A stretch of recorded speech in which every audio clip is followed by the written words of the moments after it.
Hi friends, പുതിയൊരു വീഡിയോയിലേക്ക് എല്ലാവർക്കും സ്വാഗതം. വീഡിയോയിലേക്ക് പോകുന്നതിന് മുമ്പേ തന്നെ ഈ ചാനൽ ആരെങ്കിലും ഫസ്റ്റായിട്ട് കാണുന്നവരുണ്ടെങ്കിൽ ഫസ്റ്റ് ആണെങ്കിൽ സബ്സ്ക്രൈബ് ചെയ്ത് ലൈക്ക് ചെയ്ത് സപ്പോർട്ട് ചെയ്ത് കാണുക. ഫസ്റ്റ് തന്നെ കാണിക്കുന്നത് സിദ്ധു എയർപോർട്ടിൽ തന്നെ ഇരുന്നിട്ടാണ് കാണിക്കുന്നത്. രണ്ടാമത്തത് ചന്ദ്രിക ക്ഷേത്രത്തിൽ നിന്നും അവരുടെ വണ്ടിയുടെ അരികിൽ വരികയാണ് തിരിച്ച് വീട്ടിലേക്ക് വരാൻ വേണ്ടിയിട്ട്. ചന്ദ്രിക വണ്ടിയുടെ അടുത്ത് നിന്നിട്ട് തന്നെ ഓരോന്നും ആലോചിച്ച് കൂട്ടുകയാണ്. സ്വയം അറിയാതെ ഞാൻ സ്വയം സിദ്ധു സാറിനെ ഇഷ്ടപ്പെട്ടുകൊണ്ടിരിക്കുകയായിരുന്നു. അതുകൊണ്ടാണ് ഇന്ന് ക്ഷേത്രത്തിൽ വെച്ച് മഹേഷ് താലി കെട്ടാൻ വേണ്ടി വന്നപ്പോൾ ഞാൻ പോലും അറിയാതെ എൻ്റെ മനസ്സിലുള്ളത് പറഞ്ഞു പോയത്.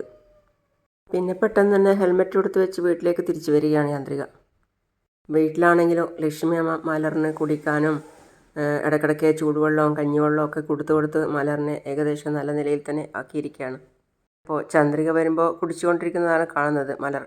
അപ്പോൾ ചന്ദ്രിക അവിടെ നിൽക്കുന്ന സമയത്തിന് ലക്ഷ്മി വിളിക്കുകയാണ്, വാ ചന്ദ്രികേ.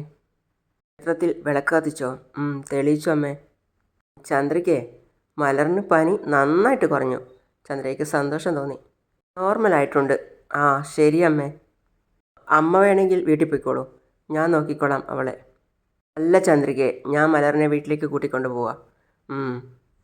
കുടിച്ചോ മലർ എന്ന് പറഞ്ഞ് ഗ്ലാസ് വാങ്ങിച്ച് ചന്ദ്രികയുടെ കയ്യിൽ കൊടുത്തിട്ട് മലറിനെയും കൂട്ടി ലക്ഷ്മി അമ്മ അവരുടെ വീട്ടിലേക്ക് പോവാണ്. വാ മോളെ വാ, നമുക്ക് പോകാം എന്ന് പറഞ്ഞ് മലറിൻ്റെ കൈയും പിടിച്ച് ലക്ഷ്മി അമ്മ കൂട്ടിക്കൊണ്ടുപോയി. ആ സമയത്തൊക്കെ ചന്ദ്രിക ക്ഷേത്രത്തിൽ നടന്ന കാര്യങ്ങളാണ് ചിന്തിച്ചു കൂട്ടുന്നത്. മഹേഷ് താലി കെട്ടുന്ന സമയത്ത് ചന്ദ്രിക പറയുന്നത്, നീ കെട്ടുന്ന താലി എനിക്ക് സ്വീകരിക്കാൻ പറ്റില്ല. കാരണം എൻ്റെ മനസ്സ് മുഴുവൻ ഇപ്പോൾ സിദ്ധു സാർ മാത്രമാണുള്ളത്. അപ്പോഴാണ് ചന്ദ്രികയ്ക്ക് സിദ്ധു കൊടുത്ത ഗിഫ്റ്റിനെ പറ്റി ഓർമ്മ വന്നത്. പെട്ടെന്ന് പോയിട്ട് ആ ഗിഫ്റ്റ് എടുത്ത് നോക്കുകയാണ്. സിദ്ധു സാർ, എന്നോട് ക്ഷമിക്കണം സാർ. സാറിൻ്റെ മുമ്പിൽ ഞാൻ തോറ്റുപോയി സാർ. സാറ് ജയിച്ചു. ഞാൻ പോലും അറിയാതെ ഞാൻ സാറിനെ സ്നേഹിക്കുമായിരുന്നു. പെട്ടെന്ന് തന്നെ ആ കവർ തിരിച്ചു നോക്കി. ആ സമയത്താണ് അവൾ അതിൽ ലെറ്റർ കണ്ടത്. അപ്പോൾ തന്നെ ആ ലെറ്റർ എടുത്ത് വായിക്കാൻ നോക്കുകയാണ്. കരഞ്ഞുകൊണ്ട് സിദ്ധു എഴുതുന്ന വാക്കുകൾ, മലർ, ഞാൻ നിങ്ങളെ എല്ലാവരെയും ഉപേക്ഷിച്ചുകൊണ്ട് അമേരിക്കയിലേക്ക് പോവുക. ഞാൻ തിരിച്ചു വരുമോയെന്ന് എനിക്കറിയില്ല, പക്ഷേ നീ എൻ്റെ ആഗ്രഹം സാധിപ്പിച്ചു തരണം. നീ എൻ്റെ ആഗ്രഹം നിറവേറ്റണം. അമ്മ പറഞ്ഞതുപോലെ തന്നെ നീ നന്നായി പഠിച്ച് ഒരു കളക്ടറാവണം. നീ നിൻ്റെ അമ്മയെ നന്നായിട്ട് നോക്കണം. നിനക്ക് എന്താവശ്യമുണ്ടെങ്കിലും എന്നെ ഫോൺ ചെയ്ത് ചോദിക്കാം. ഞാനത് ഉറപ്പായും വാങ്ങിത്തരും. ഞാനിവിടുന്ന് പോയെന്ന് വെച്ച് നീ കരഞ്ഞ് അമ്മയെ വിഷമിപ്പിക്കരുത്. അമ്മ പറയുന്നത് അനുസരിക്കണം. അമ്മയുടെ ആഗ്രഹം നീ നിറവേറ്റണം മലർ. സിദ്ധുവിൻ്റെ ഓരോ വാക്കും അതിൽ കരഞ്ഞുകൊണ്ടാണ്.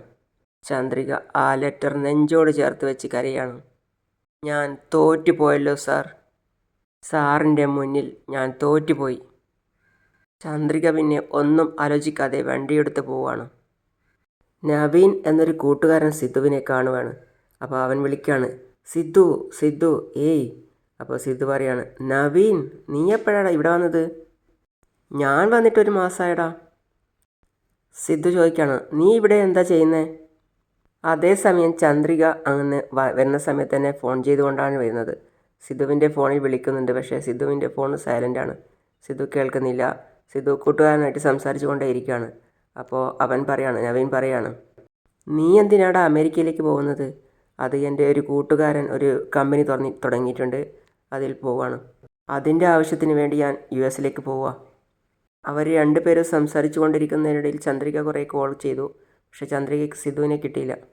അപ്പോഴതാ ഒരു കാറിൽ മനോഹറും മഹേഷും വന്നിട്ട് അവിടെ തന്നെ സ്റ്റോപ്പ് ചെയ്ത് നിൽക്കുകയാണ്, ചന്ദ്രികയുടെ അടുത്ത് തന്നെ. എന്നിട്ട് നോക്കുകയാണ്, ഗ്ലാസ് വിൻഡോ തുറന്നിട്ട് നോക്കുകയാണ് അതാരാണെന്ന്. പക്ഷേ ചന്ദ്രികയ്ക്ക് മനസ്സിലായിട്ടില്ല. അവർക്ക് നന്നായിട്ട് മനസ്സിലായിട്ടുണ്ട്. മനോഹർ നന്നായിട്ട് നോക്കുകയാണ്. ചന്ദ്രിക ഒരുപാട് കോൾ ചെയ്തു, പക്ഷേ സിദ്ധുവിനെ കിട്ടിയില്ല. സിദ്ധുവും നവീനും നല്ല സംസാരത്തിലാണ്. മനോഹർ പറയാണ്, മഹേഷേ, അങ്ങോട്ട് നോക്കിയാൽ ആരാ നിൽക്കുന്നതെന്ന്. മഹേഷ് പല്ല് ഞെരിച്ചുകൊണ്ട് പറയാണ്, ചോദിക്കാൻ ആളില്ലാന്ന് വിചാരിച്ച് നാട് ചുറ്റി നടക്കുന്നു. മനോഹർ പറയാ, എടാ, എത്ര നാളാന്ന് വിചാരിച്ചാൽ ചന്ദ്രിക ഇങ്ങനെ വെറുതെ വിടുന്നത്? നീ ഇവിടെ ഉള്ളിടത്തോളം ചന്ദ്രികയോട് അടുക്കാനേ പറ്റത്തില്ല. നിൻ്റെ ഏതോ ഒരു കൂട്ടുകാരൻ ശ്രീലങ്കയിൽ ഉണ്ടെന്നല്ലേ പറഞ്ഞത്? എങ്ങനെയെങ്കിലും മലറിനെയും ചന്ദ്രികയെയും അവിടേക്ക് കൂട്ടിക്കൊണ്ടു പോയാൽ സിദ്ധുവിനും മഹേന്ദ്രനും അവിടെ വന്ന് രക്ഷിക്കാൻ കഴിയില്ലല്ലോ. എന്നെ നോക്ക്, അത് കഴിഞ്ഞ് ചന്ദ്രികയും മലറും നിൻ്റെ കസ്റ്റഡിയിൽ തന്നെയായിരിക്കും. അതൊക്കെ ശരി തന്നെ, പക്ഷേ ചന്ദ്രികയും മോളെയും ഞാൻ എങ്ങനെ കൊണ്ടുപോകും? അവരെ കൊണ്ടുപോകുന്നത് അത്ര ചെറിയ കാര്യമൊന്നുമല്ല. അപ്പോൾ മനോഹർ പറയാണ്, ഞാനുള്ളപ്പോൾ നീ എന്തിനാണ് വിഷമിക്കുന്നത്? നീ ഒന്ന് മൂളിയാൽ മാത്രം മതി. നീ പറയുന്നിടത്തേക്ക് ഞാൻ ചന്ദ്രികയെ കൊണ്ടുവരാം. എങ്ങോട്ടേക്കും കൊണ്ടുവരാൻ പറ്റുമോ?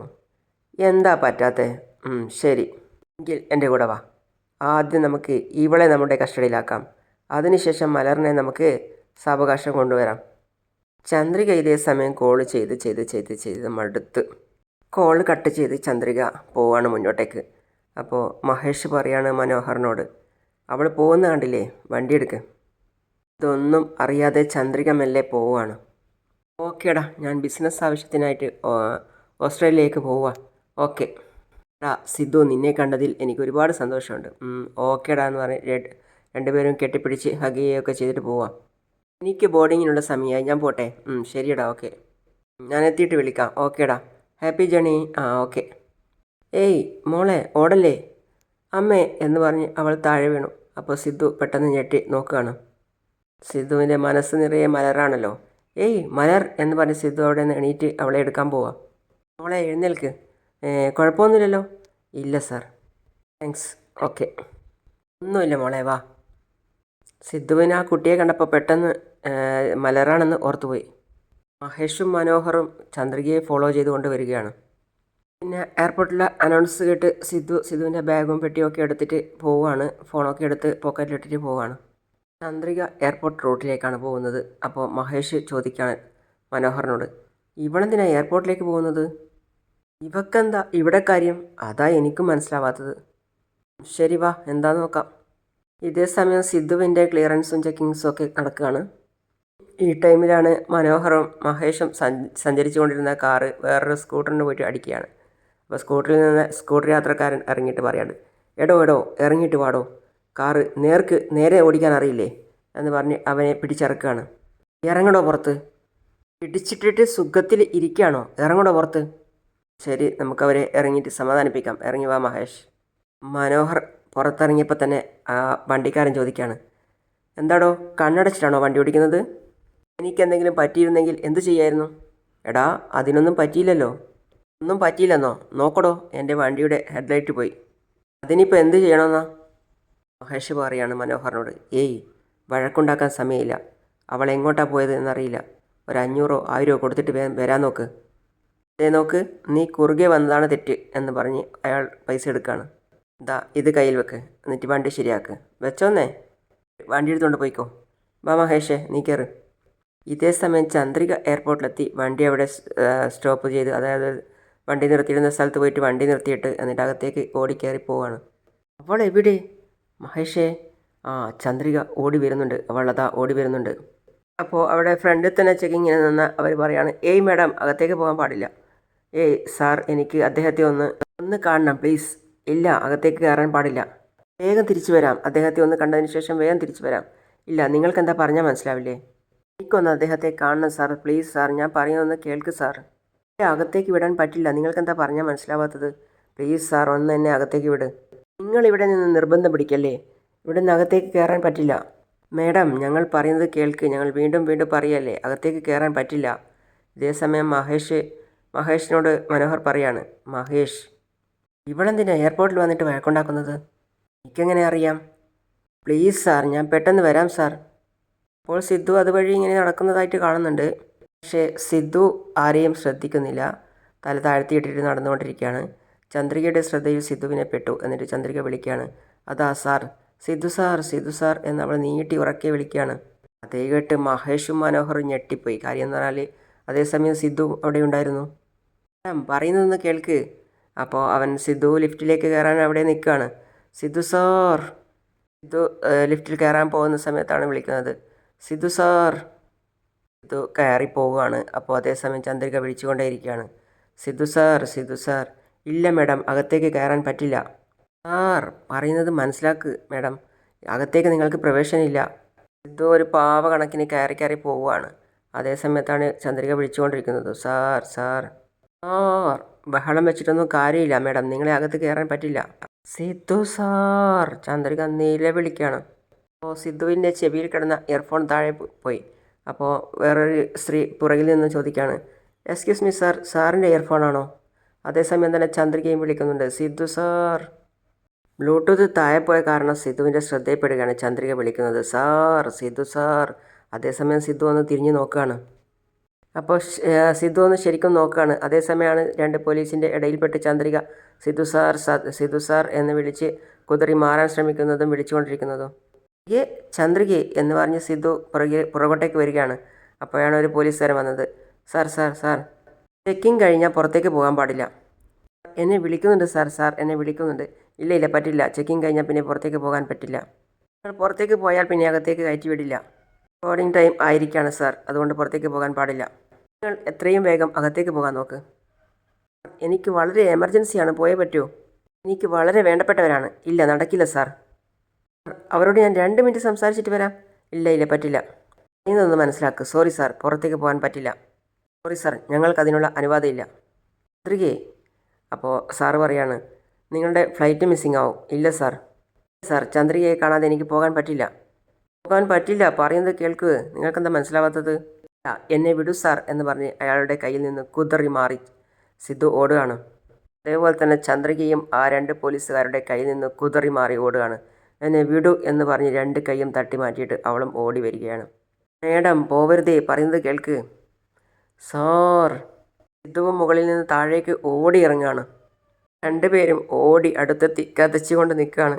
പോലീസുകാർ ചുറ്റുമുണ്ട് 2 പേരുടെയും.